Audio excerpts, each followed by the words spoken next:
Bonjour à toutes et à tous, vous êtes à l'écoute de Radio Laser 95.9 FM. Bienvenue dans l'émission Chronique d'un trottoir à l'autre, une émission réalisée et animée par Toufik Edna.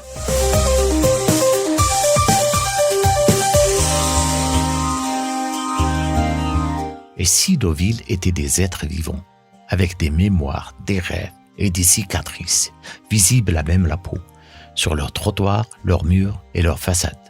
C'est la question que nous allons explorer ensemble aujourd'hui.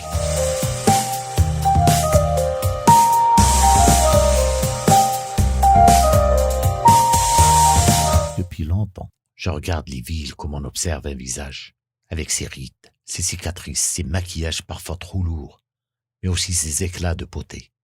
Rennes où je vis aujourd'hui, on est un exemple vivant. Quand je traverse ces ruelles médiévales, que je lance ces chantiers ou que j'observe les nouveaux quartiers poussés aux franges de la ville, je ressens cette tension permanente entre mémoire et futur. Et puis il y a Sétif, ma ville natale en Algérie. Là-bas aussi, la même question revient sans cesse. Comment continuer d'habiter une ville qui change sans effacer ce qu'elle a été? Comment faire place au présent sans s'y perdre? Au fond, ce dilemme n'appartient ni à Rennes, ni à Sétif seulement. Partout les villes semblent osciller entre trois temps contradictoires. Hier, aujourd'hui et demain. Hier avec ses architectures vernaculaires ou ses quartiers anciens qui nous rappellent l'intelligence et la sobriété des générations passées. Aujourd'hui, avec ses urgences, ses contradictions, ses improvisations qui parfois nous étouffent. Et demain, ce temps qui nourrit nos rêves, nos inquiétudes, nos utopies. C'est ce chemin que je vous propose d'emprunter ensemble, trottoir après trottoir, pour cette première chronique. Entre nostalgie, constat et espérance, un voyage urbain d'hier à demain.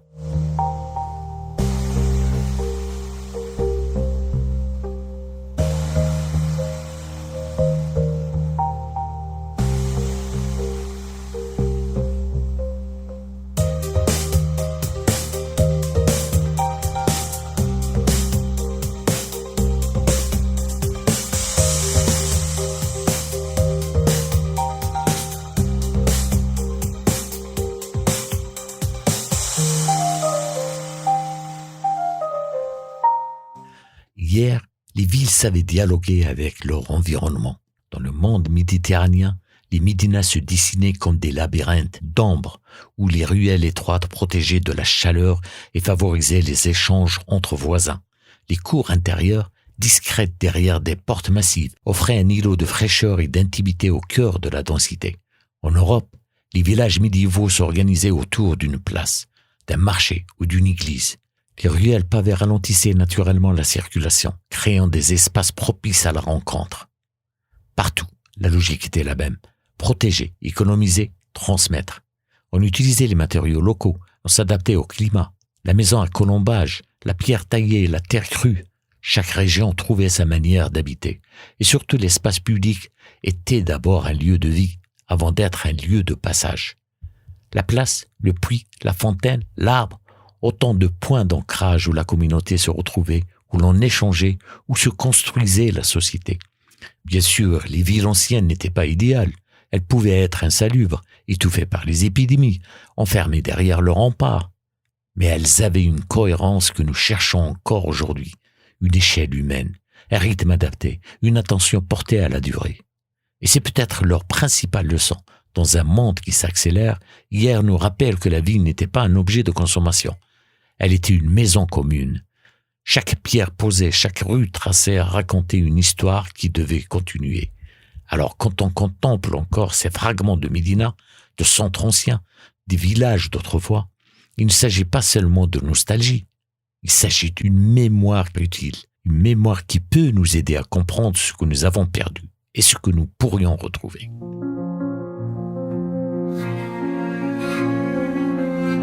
On arrive, doucement.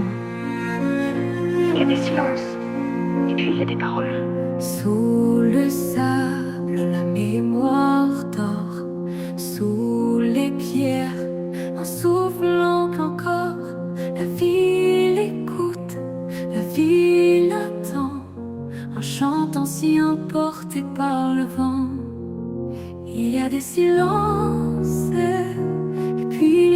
paroles, le désert qui respire, la ville qui s'envole. Dans les rues, les pas résonnent, les voix se lèvent, les cœurs s'étonnent. Entre hier et demain qui s'appelle, un chant s'élève, éternel. Il y a des silences, et puis il y a des paroles, le désert qui respire, la ville qui s'envole. Dans les rues, les pas résonnent, les voix se lèvent, les cœurs s'étonnent. Entre hier et demain qui s'appelle, un chant s'élève, éternel. Il y a des silences, et puis il y a des paroles, le désert qui respire, la ville qui s'envole. Il y a des silences, et puis il y a des paroles, le désert qui respire, la ville qui s'envole.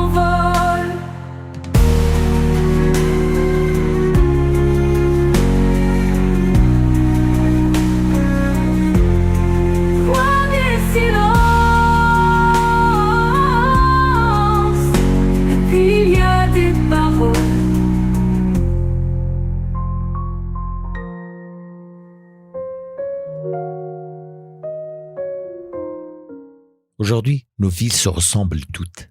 Qu'on soit au nord, au sud, à l'est ou à l'ouest, on retrouve les mêmes avenues élargies. Les mêmes façades de verre et de métal, les mêmes places rectangulaires, recouvertes de dalles minérales. La diversité des paysages urbains s'efface, remplacée par une uniformité grise. Dans ces villes modernes, l'humain a perdu sa place. Le piéton n'est plus qu'un passant pressé, coincé entre le flux des voitures et la façade anonyme des immeubles. Le trottoir, au lieu d'être un lieu de rencontre, devient un simple couloir de passage. On circule, on consomme, mais on ne s'arrête plus. La nature, elle aussi, est reléguée à la marche. On plante parfois quelques arbres alignés, on installe un carré d'herbe artificielle, mais la ville reste dominée par le béton et l'acier. L'eau, autrefois présente dans les fontaines et les canaux, est canalisée sous terre, invisible.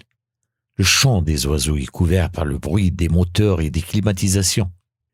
Et pourtant, on continue de parler de villes durables, de villes vertes. Mais le quotidien démonte ces slogans. Chaleur écrasante l'été, inondations l'hiver, pollution sonore permanente. L'espace public, au lieu d'être un lieu de vie, ressemble de plus en plus à une vitrine figée. Ce qui manque à l'urbanisme d'aujourd'hui, ce n'est pas la technique, ni le budget, mais le souffle humain. La capacité de créer des lieux où l'on a envie de rester, de se rencontrer, de respirer. Une ville sans âme finit toujours par fatiguer ses habitants. Alors la question s'impose. Comment redonner à la ville son rôle premier? Non pas celui d'un décor de béton et de métal, mais celui d'un espace vivant où l'humain et la nature retrouvent leur splendeur partagée.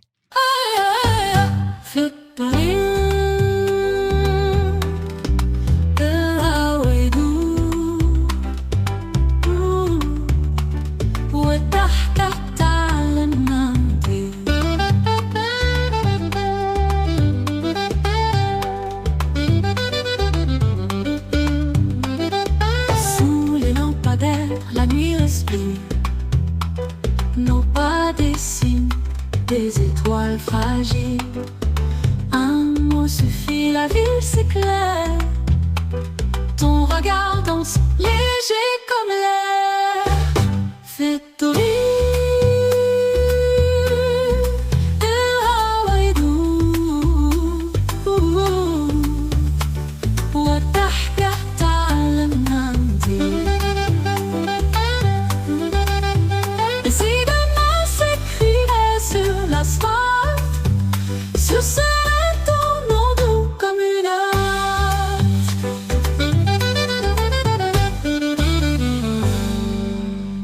Demain, il faudra réapprendre à faire simple. Réapprendre que la vie n'est pas une machine, mais un organisme vivant. Que le sol doit respirer, que l'arbre doit retrouver sa place, que l'eau doit circuler librement. La ville de demain ne se résumera pas à des maquettes futuristes, avec des tours de verre et des slogans publicitaires. Elle se jouera dans des détails très concrets. Un trottoir assez large pour accueillir tout le monde, l'enfant qui court, la personne âgée qui marche lentement, le bébé dans sa poussette, la personne en fauteuil roulant, un banc à l'ombre qui invite à la pause, un arbre qui protège mieux qu'un climatiseur. Demain, ce sera aussi l'art de réhabiliter. Plutôt que de démolir à grands frais, on donnera une seconde vie au bâtiment, au quartier, aux matériaux. Chaque pierre réutilisée, chaque façade restaurée sera une manière de prolonger la mémoire tout en respectant l'avenir. Et ce sera aussi un déchet en moins, un geste concret contre le gaspillage. Mais demain ne sera pas seulement une affaire d'architecte ou d'urbaniste, et sûrement pas non plus celle de citoyens ou de décideurs sans savoir ni compétences. Demain devra mobiliser à la fois la connaissance, la rigueur et l'imagination pour construire des lieux durables et justes. Alors imaginons une ville où le bruit des moteurs s'efface derrière le bruissement des feuilles, une ville où l'espace public se vit sans voiture, sans pollution visuelle, sans pollution sonore, sans pollution de l'air ni atteinte à la nature. Un espace où l'on respire mieux, où l'on voit mieux, où l'on entend mieux. Demain, si nous voulons, la ville redeviendra ce qu'elle n'aurait jamais dû cesser d'être, un lieu humain à taille humaine. Non pas une forteresse de béton et de métal, mais une maison commune où la nature et la société dialoguent à nouveau.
Hier nous rappelle ce que nous avons perdu. Aujourd'hui nous montre nos dérives et demain doit nous guider si nous choisissons de rendre à la vie son âme. La vie n'est pas seulement un décor de béton et de métal, elle est notre lieu commun, notre miroir, notre avenir. La question reste ouverte. Dans quelle ville voulons-nous vraiment vivre? Je vous laisse y réfléchir. Et nous en reparlerons trottoir après trottoir au fil de ces chroniques. Vous étiez avec Toufik Edna dans l'émission Chronique d'un trottoir à l'autre sur Radio Laser 95.9 FM. À samedi prochain. Bismillah. الحبيبة الحبيب يا جديدة غدا تسعد الحبيبة الحبيبة فرج الخقيب قولوا لحبيبي لا يحافيني باللي فات قولوا لحبيبي بالصحة بدل اللي درت واجدب جدب البريق يعرس الخيل هو والخلات اشتا يسوى ويسوى والرحية اللي قالوا كلام العار درناك وريدة فوق الميدة جرحتي الكبيدة درناك عنيبة ندوق راس العام صدقتي سمومة وحياة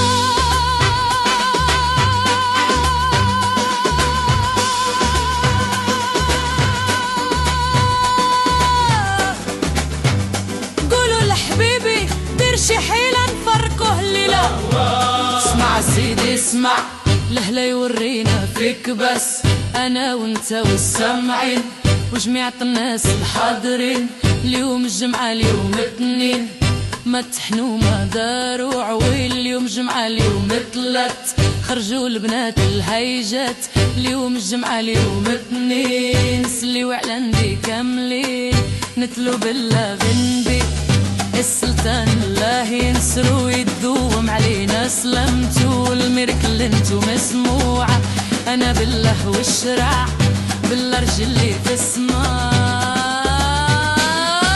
كيقلب على تحويده في السماح وكي هيدنا عباد الله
حنا بالله وبالشرع نطلب اللبن بالسلطان الله ينصرو يدوم علينا سلامتو المركلمتو مزموعة بالرجل اللي في السماء